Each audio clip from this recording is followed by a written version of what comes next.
চালটা হচ্ছে গদ্যের, আর লাবণ্যটা হচ্ছে কবিতার।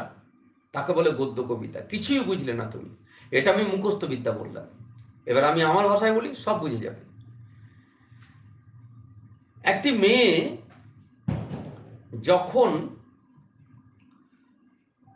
মেয়ে যখন নাচে স্টেজেতে, তখন মনে রাখবে সেই মেয়েটি তার দেহ ভঙ্গি দিয়ে সে অপূর্ব নৃত্য পরিবেশন করছে।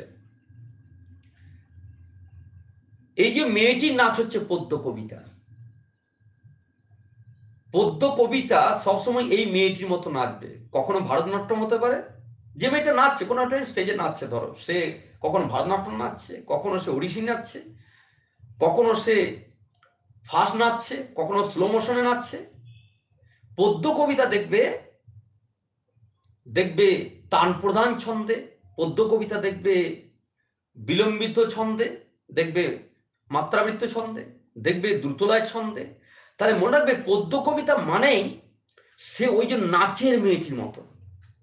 এবার কোনো একটা মেয়ে যদি স্টেজে অপূর্ব নৃত্য দেয়, আমারই কোনো স্টুডেন্ট ধরে নাও শবনম, ও অপূর্ব নৃত্য পরিবেশন করে।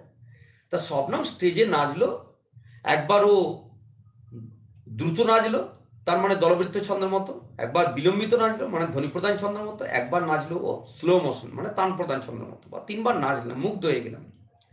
এবার শবনম পরের দিন আমার কাছে অফলাইনে পড়তে এসছে।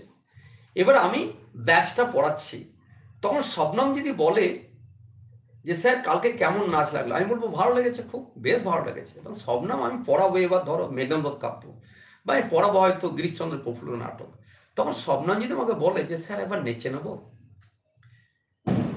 এটা ঠিক না, এটা ঠিক না। তারপর শবনমকে বাসে চেপেছে, বাসের কন্ট্রাক্টর ভাড়া চাইছে, শবনম যদি বলে একবার নেচে দেবো, দেখো সেই জন্য এলো গদ্য কবিতা।